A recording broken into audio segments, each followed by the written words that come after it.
15 minutes. Et après, on fait des questions-réponses. Hein, c'est mieux. Vas-y, Fatima. Donc d'abord, moi, je voudrais mettre la présentation dans le cadre de notre stratégie de l'Office pour les 5 années depuis 2015 à 2020. C'est important et je voudrais partager avec vous cette fleur, cette roue. Et ça, c'est un peu le positionnement de l'Office en fait. L'Office, il a deux rôles. Hein. Tout à l'heure, on m'a posé la question. Quelques journalistes, quel est le rôle de l'Office? L'Office, il a deux rôles. Il a un rôle régalien.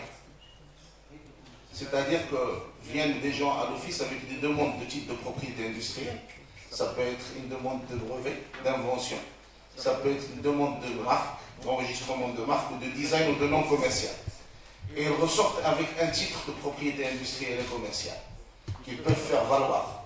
Par exemple, un inventeur peut faire valoir son invention pour la vendre. Ou là, un titulaire de marque, il peut apposer sa marque. Et il a ce qu'on appelle un monopole sur l'exploitation de cette marque, soit au Maroc, soit il peut aller la protéger à l'international. Un titulaire d'un nom commercial, il va aller créer son entreprise sous son nom, etc. Donc c'est un rôle régalien, et notre rôle est de faire en sorte que les demandes respectent,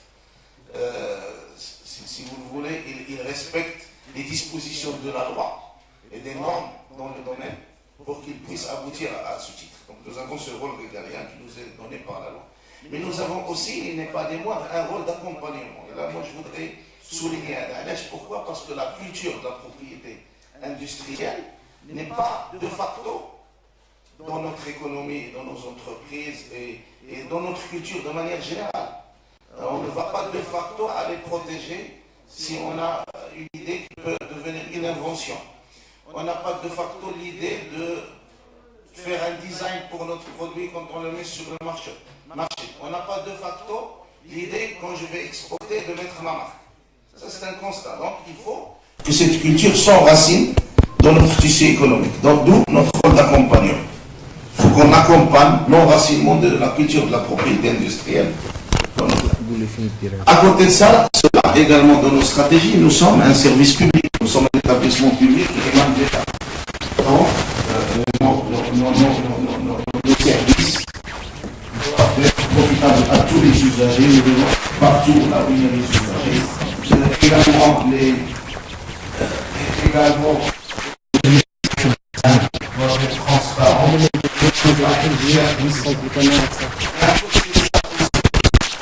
Nous sommes un organisme autofinancé. On ne vit que par un producteur fiscal. Donc nous devons avoir la mentalité de l'entreprise. Nous devons être rentables. À savoir, nous devons préparer les investissements de demain. Donc nous devons investir dans les technologies d'information, faire en sorte, quand on dit simplifier les formalités, il faut qu'on ait l'outil nécessaire. Si on veut faire l'accompagnement, nous devons avoir les outils marketing, etc. nécessaires. Donc également, il faut trouver cet équilibre. Donc l'histoire de l'Office, si vous voulez, c'est une recherche permanente d'équilibre entre le rôle régalien d'arbitre et le rôle d'accompagnateur, d'entraîneur. Vous voyez un peu la difficulté. Et également entre service public, mais également, il faut être assez rentable pour pouvoir financer ces investissements d'aujourd'hui et de demain. Donc voilà un peu notre stratégie, comment elle est, et je voulais quand même vous présenter ça et mettre ça avant de commencer par les chiffres. Et nous sommes en train de travailler dans ce sens. Alors tout ça c'est bien, mais il faut avoir des objectifs concrets, il faut se mesurer.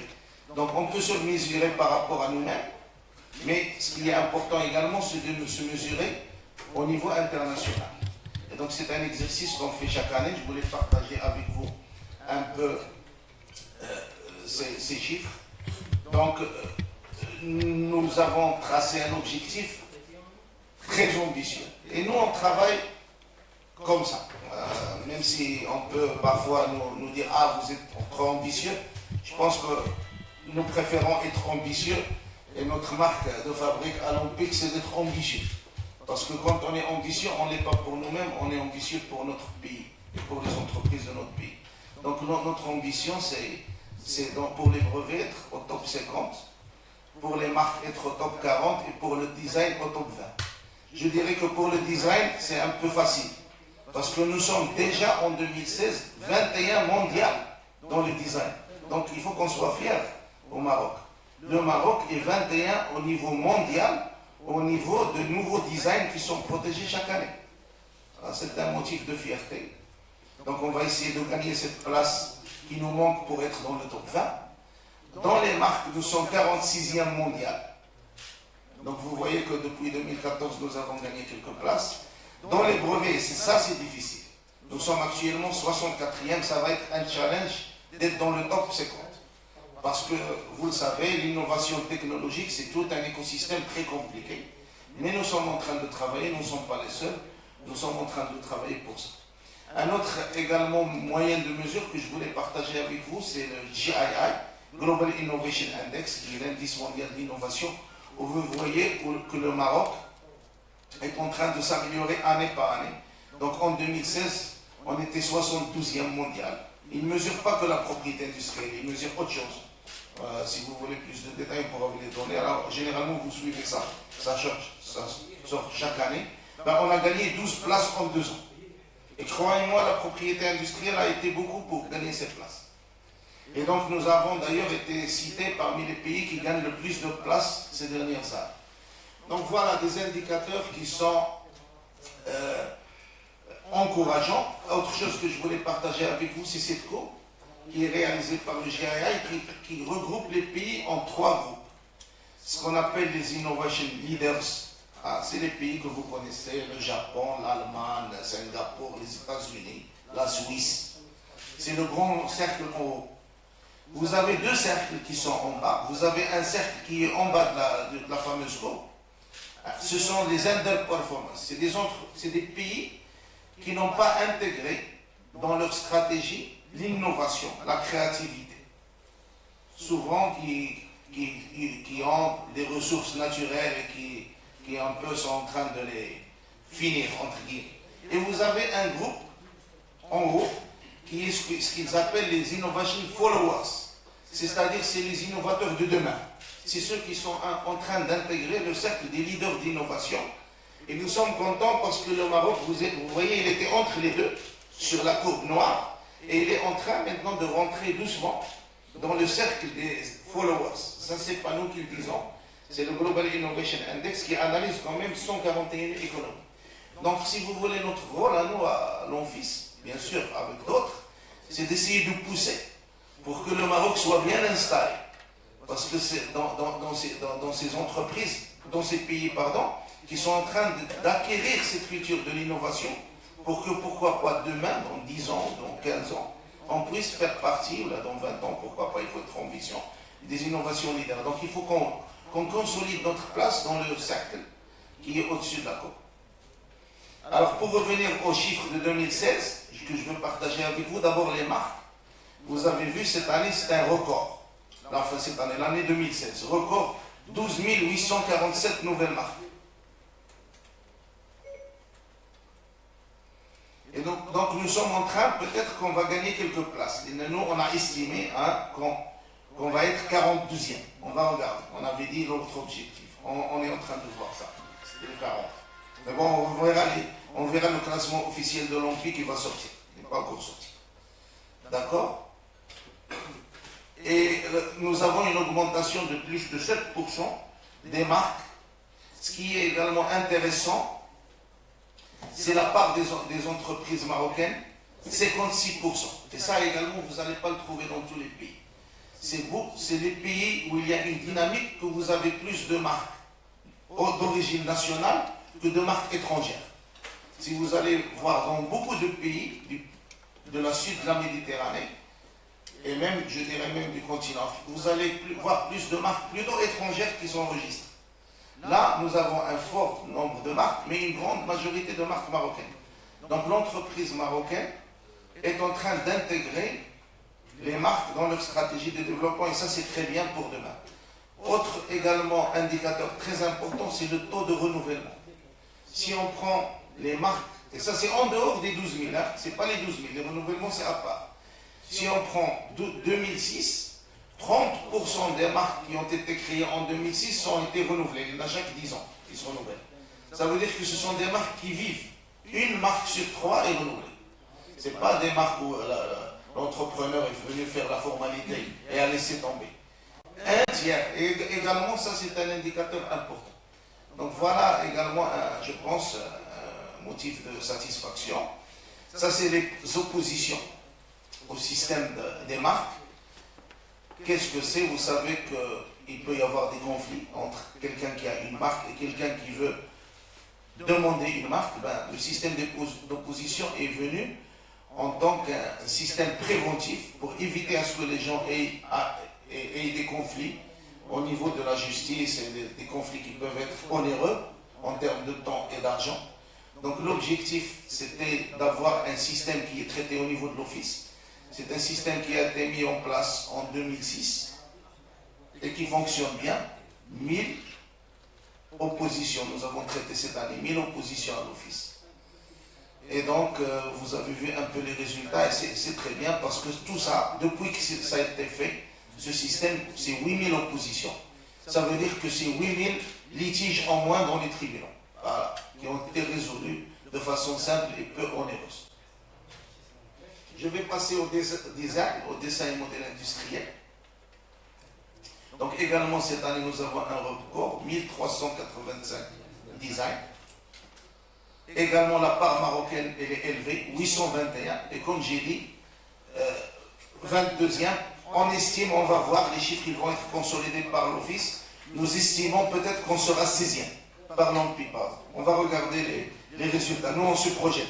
Ça veut dire que d'ores et déjà, on espère, c'est pas officiel, on espère intégrer le top 20, d'ores et déjà. En matière de brevets d'invention, également nous avons eu 1240, également un record, mais là je veux insister moi sur les brevets marocains. Effectivement, cette fois nous avons que 237, à peu près 20% de brevets qui sont marocains, c'est normal. Dans la majorité des pays du monde, en matière de brevets, vous allez trouver plus de brevets étrangers que de brevets locaux. Sauf dans quelques pays qui sont les leaders mondiaux de la technologie, comme le Japon, les États-Unis et autres. Sinon, c'est une configuration normale dans les majeurs pays européens. Bien évidemment, il y a beaucoup plus d'innovation qui vient de l'extérieur que de l'intérieur. Mais là, ce qui est intéressant, c'est la part de la qualité. Si on peut passer la qualité, s'il te plaît. Voilà, c'est ça ce que je voulais partager avec vous, et ça c'est important. C'est l'augmentation de 17%. De 17% qu'on avait en 2014 à 38% en 2016. Ça veut dire que nos brevets sont de meilleure qualité et ça c'était l'essentiel de ce qu'on souhaitait par la réforme de la loi sur la propriété industrielle qui est entrée en vigueur en décembre 2014. C'était améliorer la qualité des brevets d'origine marocaine pour qu'ils puissent aller à l'international. Et si on a un brevet qui satisfait aux critères de brevetabilité, il peut aller à l'international. Et c'est ce qu'on va essayer d'encourager à partir de ces brevets qu'on peut considérer qu'ils sont nouveaux et inventifs. On passe, bon ça c'est le nombre de publications des brevets.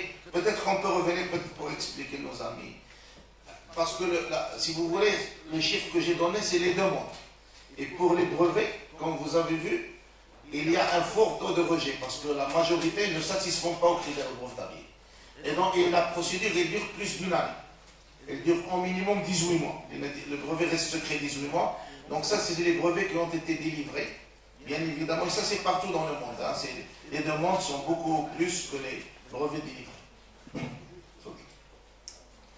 Les créations d'entreprises, ça c'est le nombre de ce que vous connaissez par certificat négatif. C'est les intentions de création d'entreprise. Également, l'ONPIC a délivré un nombre record, 72 299 qui ont été délivrés, dont 63 807 relatifs à des entreprises et 8 492 c'est des enseignes. Et puis après, je vais passer aux créations d'entreprises. Ça, c'est la ventilation. Alors, la création d'entreprise, cette année également, année record de création d'entreprise. 39 896 créations d'entreprises réelles. Vous savez, l'ONPIC, il tient le registre central du commerce. Donc, toutes les entreprises immatriculées au registre central viennent à l'ONPIC Donc 2016, notez ce chiffre, il est important, 39 896 entreprises nouvellement créées. C'est un record. Donc c'est une augmentation par rapport à l'année d'avant. Et donc vous avez la répartition sectorielle et régionale. Pour les personnes physiques, c'est-à-dire les commerçants immatriculés au registre du commerce, également nouveau record, 34 911. Et donc vous avez également la répartition. Nous centralisons également les données juridiques, j'en parlerai les services en ligne. Donc nous avons eu en 2015 150 666 états de synthèse. Je vais parler un peu là rapidement, si vous voulez, avant qu'on fasse les questions-réponses. Je reviens à la fameuse stratégie. Je vais vous dire un peu ce qu'on a réalisé dans le cadre de cette stratégie, donc notamment des différents domaines d'activité stratégique. Bon, peut-être revenir peut-être sur la démarche. Donc c'est une démarche de projet, de gestion de projet au sein des équipes. Ce que je voudrais également peut-être souligner, c'est beaucoup de gens connaissent peut-être l'Olympique à travers ce qu'il fait, mais également il ne faut pas oublier le capital humain qui est essentiel. Et là, ce que je voudrais dire, à l'Olympique, nous sommes à peu près un peu moins que 120, je crois qu'on est 118. Les 118 personnes, nous avons un fort taux d'encadrement. Sur le 89% sont des cadres. Ça, là, nous avons un travail de valeur ajoutée, l'examen. Donc 89% sont des cadres. Nous avons également beaucoup de personnes qui sont dans l'écosystème entre guillemets olympique, qui travaillent avec nous parce que nous avons des entreprises qui font la saisie, qui font le scan. Donc ces personnes-là ne sont pas comptabilisées, mais là on a pensé par la suite, on va comptabiliser, ça fait à peu près 200 personnes. Plus les antennes, il y a les ministères qui travaillent avec nous, il y a à peu près une centaine. Donc ça c'est alors les projets, c'est plus un système d'appel à projet. Moi je vais passer, mais c'est très important d'avoir la démarche inclusive et la valorisation du capital humain à qui je veux rendre hommage. On ne peut pas arriver à des résultats sans l'implication du capital humain. Et là, des éléments importants que je voulais partager avec vous dans le cadre de notre stratégie, d'abord qui me donne l'accompagnement, c'est la formation. On ne peut pas réussir l'accompagnement si au sein des entreprises, il n'y a pas des gens qui sont aptes à accompagner le dirigeant d'entreprise sur la stratégie de développement de sa propriété industrielle à lui-même. Donc là, on a lancé un certificat d'animateur en propriété industrielle qui est le fruit d'un MOU qu'on avait signé lors du centenaire de la propriété industrielle qu'on avait fait. Et donc avec l'Organisation mondiale de la propriété intellectuelle également, notre homologue français. Et on a 2 années devant nous de certificat qui est une formation diplômante avec un certain nombre de candidats étrangers. On avait signé la coopération Sud-Sud.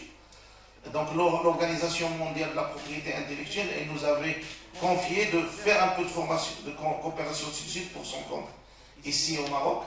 Et vous avez vu des gens qui sont venus se former de 10 pays africains, Burkina Faso, Congo, etc.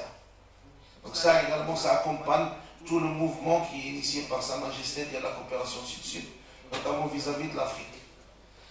Nous avons également beaucoup de modules e-learning. Tout à l'heure, des collègues ils m'ont dit qu'est-ce qu'on offre pour la PME. Pour la PME, on lui offre des modules phares sur notre site. Ils peuvent se former quand ils veulent sur ces techniques. 25 modules sont disponibles, il suffit de s'inscrire. Et donc les gens, ils ont une connaissance de base sur la propriété intellectuelle, et propriété industrielle en particulier, les marques, les brevets, la protection internationale, les gens passent. Et là, je veux également mettre le point sur la coopération Sud-Sud. On a reçu cette 2016 près de 100 représentants de 26 pays africains, aussi bien francophones qu'anglophones. Et justement, l'objectif, c'est de diffuser le rayonnement du Maroc dans le continent.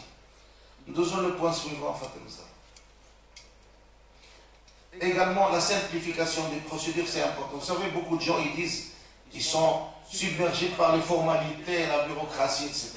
Nous, on essaie à ce que l'Olympique soit dans vos bureaux, sur votre portable. Nous avons même mis en place une application mobile. les formalités doivent être chez vous disponibles 24 heures sur 24, 7 jours sur 7 et même sur votre portable. Donc, nous sommes, au fur et à mesure, je sais que beaucoup de gens utilisent le service direct d'info. Je vous donnerai, donc c'est les services en ligne de l'OMPIC.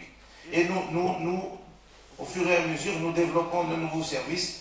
Par exemple, on vient de développer le paiement des annuités des brevets d'invention qui veut être payé dorénavant en ligne. Les statistiques également sont mises en ligne à travers le baromètre. La réclamation est également mise en ligne à travers un service e-réclamation, etc.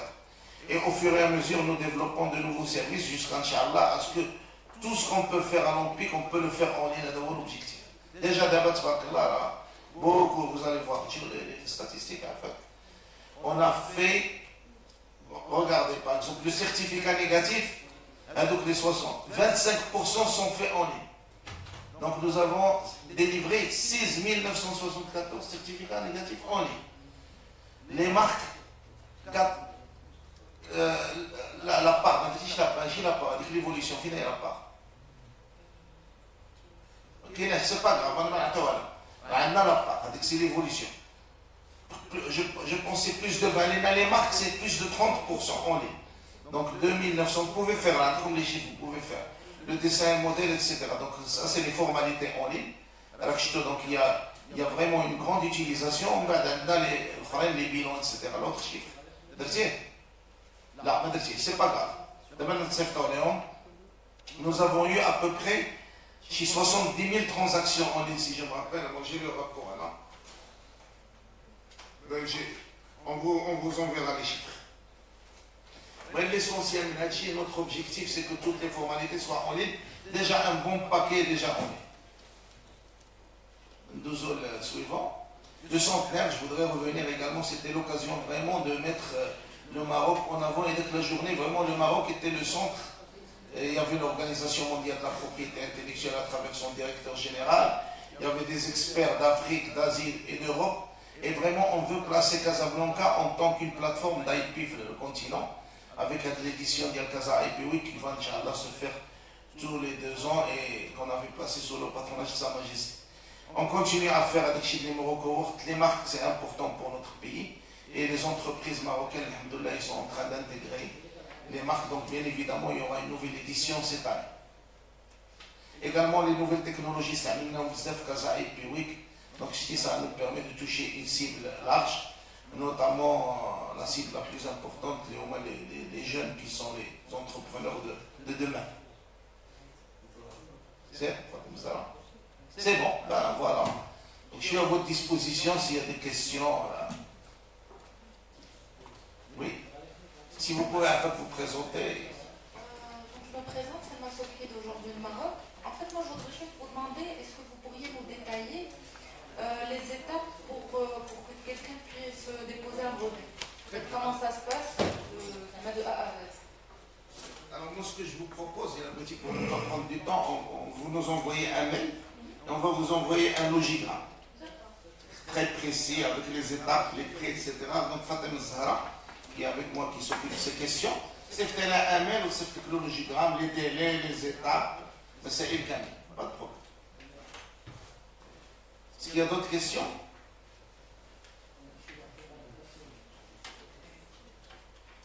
Oui, allez-y. Alors moi, c'est Modeste Kwame du journal économiste. En fait, je voudrais revenir sur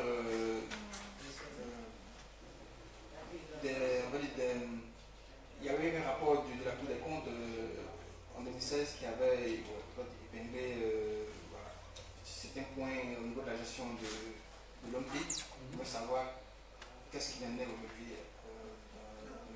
Donc, en fait, vous parlez du rapport qui parlait de la gestion de l'office. C'est un rapport, pour le mettre, le terme épinglé a été utilisé par la presse, et par certaines presses, pas par toute la presse, pour qu'on soit clair. Je pense que vous avez utilisé le terme épinglé, mais pas d'autres. Il faut revenir, le rapport et le livre. Donc, c'était un rapport sur la gestion de l'office, qui est un rapport normal qui se fait sur toute la gestion des offices, et qui donne un certain nombre de recommandations. Pour que le terme épinglé, c'est vous qui l'avez dit, c'est pas le rapport, pour qu'on soit clair. Donc c'est un rapport de gestion de l'office, qui est un rapport normal qui se fait dans le cadre de l'audit, comme nous avons un audit annuel externe, un audit du commissaire aux comptes, comme j'ai dit, comme on est autofinancé, comme on a l'audit de l'IGF, comme on a l'audit en tant qu'établissement public de la Cour des comptes. Alors ce rapport, il a donné des recommandations, comme tous les rapports que vous pouvez relire si vous voulez. Moi, je vous invite à le relire.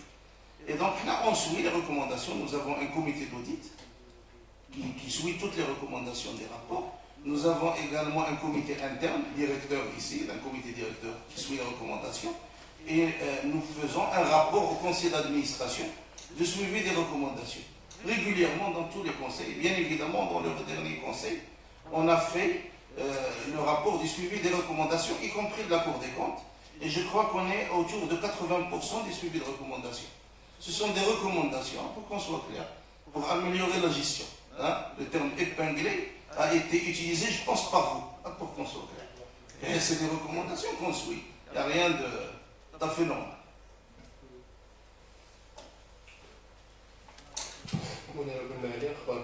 انا غير تتمنى هذا السؤال ديال الزميل، بغيت نسولك على هذيك الملاحظه اللي كنشر بها مجلس اعلى الحسابات المتعلقه بالبوابه ديال النادي المغربي للابتكار اللي كان قال بانها كنتعامل في واحد البيريود معينه. بغينا نشوفوا زعما فين وصلت، واش كاين هناك محاوله جديده من اجل اعطاء وتقديم الجمهور للزبناء المعنيين بالخدمه ديال المكتب المغربي ملكيه صناعيه تجاريه، ام تم التخلي عن الفكره بالمطلق؟ هذا سؤال مزيان محدد بالنسبه لهذاك الفكره اللي كانت ديال الابتكار. اللي كانت الفكره هي انه الاختراعات والابتكارات يتقدموا بواحد الطريقه. انذاك كانت الفكره انه يكون واحد السيت ويب ديدي اللي يتقدم فيه داك الشيء. هذاك السيت ويب ديدي اللي كنشتغل عليه المكتب، ولكن ماشي فقط المكتب، كنشتغل فيه واحد الريزو اللي فيه المكتب من بينه اللي تكلف به المكتب، ولكن الريزو كله اللي كان مسؤول عليه. انذاك تبين بان ربما هذاك بحال بغيتي تقول كان متجاوز، لان ماشي فقط هذاك اللي ما داش، راه كاين مجموعه ديال المبادرات اخرين ما داروش. وماشي وفي ميدان الابتكار ماشي يمشي واحد يدير واحد المبادره ويختار. كما قلت لكم انا بالنسبه لبراءه الاختراع، راه كانوا براءه الاختراع كثار وماشي كلهم كيخرجوا للسوق. هذه مسائل اللي عاديه. الوغ باش نجاوبوا شنو هما اللي داروا، درنا واحد العمل ربما شفتوه اللي بالنسبه للناس اللي جاوا الاي بي ويك في هذه السنه، وكذلك اللي مشاو لاكوب 22 ما يسمى بالاي بي ماركت بليس. كنشدوه حنا دوك الناس اللي كيديروا لانه باش تشد ذاك الاختراع كما داروا ولا ذاك الفكره وتحقها ديريكتومون في الانترنت، راه لا السيد اللي اخترع ما غيعرف كيفاش يوريها، ولا حتى ذاك السيد ما غيعرف يقراها، باش نكونوا واقعيين. اذا خص واحد العمل ديال تشد هذاك الشيء بحال الا سمحتي يمكن نتكلم بالفرنسيه لان سي تكنيك سي بلو بريسي. C'est très important de trouver le moyen que l'idée soit mise en œuvre de la manière qu'elle peut être exploitée par celui qui risque de l'exploiter. Donc qu'est-ce que nous avons fait? Nous avons d'abord veillé à ce que ces gens-là se protègent par un brevet d'invention. Ça c'est très important. Parce que s'il ne se protège pas, il va donner son idée à tout le monde. Et après on aura fait une bonne idée de lui présenter quelque chose, on ne lui aura pas rendu service. Donc d'abord la protection par le brevet. Et donc là, si vous avez suivi, nous avons travaillé avec les unions d'inventeurs, avec l'association, etc., pour la protection de la présentation. Alors, souvent, un inventeur, lorsqu'il présente son idée, il est tellement enthousiaste qu'il ne sait pas la présenter de façon commerciale. Donc nous avons pris tous ces gens-là, on les a formés, nous avons amené des gens qui font ça notamment aux États-Unis. Et nous avons préparé ce qu'on appelle une IP Marketplace. On avait fait une première IP Marketplace ici, en mois de mai. Et nous avons fait une deuxième IP Marketplace qui est dédiée aux énergies renouvelables en marge de la COP 22. Et on l'a ouvert même à des pays africains, il y avait une séquence. On peut vous envoyer du détail à l'AG. Et d'abord, tous ces projets-là, ils ont été présentés selon un format qui est commercialisable. On va vous donner des exemples. Et là, maintenant, tout ça, on va les mettre à un site dédié qui est fonctionnel, qu'on a refait au niveau de l'empire, qui s'appelle le TISC, www.tisc.ma, et où il y a aussi bien les exemples d'innovation que les demandes d'innovation. Moi, je vous propose, Madame Fatem Zahra, de vous envoyer plus de détails pour répondre à cette question. D'accord? Est-ce qu'il y a d'autres questions? Au cours de cette année 2016, 2016 un flottement au niveau de la création d'entreprise. Bon, est-ce qu'il est. Ça, c'est de l'extérieur. De l'intérieur, donc au niveau de l'Olympique. Que dites-vous de ça? Est-ce que c'est une impression qui est juste ou... Moi j'ai compris. Moi j'ai pas d'impression. Moi je collecte. Si vous voulez l'Olympique, il collecte les créations réelles. Moi ce n'est pas, si vous voulez, une extrapolation ou là un bureau d'études qui a fait un calcul ou là. Ça c'est le registre du commerce. Tout ce qui est le plus légal. Nous sommes le registre olympique et le registre central du commerce. Ce sont des créations réelles. Ce sont des gens qui ont fait les formalités. Et de par la loi, ces formalités sont centralisées à l'olympique et ça donne ces chiffres. Donc nous, justement, on a attendu pour consolider ces chiffres. Donc tout ça, ce sont des dossiers que nous avons chez nous, de création réelle. C'est pas... Donc j'ai pas de... Au contraire, nous, ce que nous avons fait, c'est mis en place le baromètre pour permettre aux gens ils ont les chiffres réels, en toute transparence, et c'est à vous, je pense, au bureau d'études, aux journalistes, de faire les analyses et de voir les impressions sur la base des vrais chiffres, et pas d'estimation. Donc nous, un peu si vous voulez, notre rôle, c'est de mettre à votre disposition l'information, et je vous invite à rentrer, à consulter, et faire des requêtes. C'est un outil où on peut requêter, et faire, voilà, je vous invite à faire le travail que vous devez faire. Et ça, c'est pas de... Moi, j'ai pas de... Si vous voulez, voilà les chiffres, voilà ce que je peux dire. Et là, est-ce qu'on peut avoir une idée des périodes de pic de création? Si vous rentrez dans le baromètre, vous pouvez faire mois par mois. Peut-être moi, ce que je préfère, vous le renvoyez par mail, le site, et chacun, il peut faire... En toute transparence, on l'a fait, on l'avait annoncé, si vous vous rappelez, il y a quelques mois. On l'a fait pour vous donner la possibilité aux gens de faire les requêtes qu'ils souhaitent, y compris vous-même. Par mois, par ce que vous voulez. Vous allez trouver, il y a des recherches multicritères. D'accord? Prenez chez Fatem Zara et faites-le. D'accord? J'ai aussi une autre question. D'accord, mais peut-être qu'il y a d'autres collègues qui veulent, mais allez-y. Alors, déjà, dans le processus de création d'entreprise, on va dire, vu que l'OMPIC est censé collecter tout ce qui est état de synthèse, tout ça aussi, est-ce que actuellement il y a un déficit? Est-ce que les dossiers qui sont déposés, tout ce qui est état de synthèse, est-ce que c'est complet? Est-ce que les gens ils envoient complètement les documents en question? Alors nous, si vous voulez regarder les chiffres, ça évolue déjà, ce qui est bien. On est à peu près à 2015, on a eu à peu près 160 000, hein, grosso modo.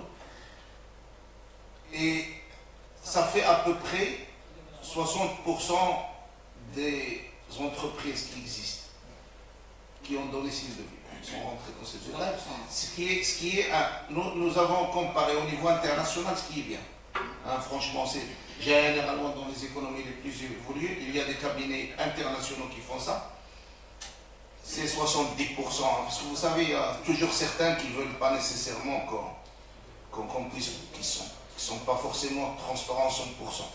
Donc 70% est généralement le bon équilibre. Donc on n'est pas très loin. Franchement, avant, si vous voyez, on était un peu... Ça s'améliore d'année en année. Si on revient en 2001, vous allez voir que c'était même pas 40 ou 50 000. Donc franchement, sur ce, on voit qu'il y a une forte progression. Alors, les 60% sont chiffrés à 244 000. Vous savez, tant que vous connaissez le projet de l'ICE, et l'un des objectifs de l'ICE, c'est de connaître la population exacte des entreprises que nous sommes en train de consolider. Vous avez suivi, je pense, l'histoire de l'ICE qui a été initiée avec la DGI, nous-mêmes, etc. Et donc l'objectif, c'est de terminer. On est vraiment à la dernière phase de finaliser tout le schéma ICE. Et là, on connaîtra exactement le nombre et donc, entre guillemets, le dénominateur. Voilà. Mais voilà, moi je vous dis à peu près. Ce qui est bien, hein, tout en étant honnête et franc avec vous. Regardez au niveau international, c'est les bonnes proportions. 70%.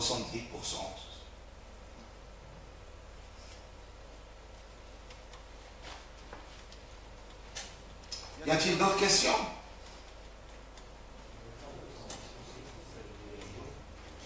Oui, oui. Donc il y a une répartition. On va vous envoyer de toute façon. Bien évidemment, toujours pour les entreprises, c'est la prédominance de la région de Casablanca. Stats, normal. Et vous avez une répartition, on va vous l'envoyer si vous voulez. Il y a également les secteurs. Bien évidemment, c'est toujours le service, le commerce. Donc, c'est une répartition plus ou moins classique. Est-ce qu'il y a une ou deux autres questions avant de conclure? Peut-être. Voilà, donc merci beaucoup. De toute manière, si vous souhaitez, vous pouvez envoyer un mail s'il y a des questions particulières, on est à votre disposition. Merci.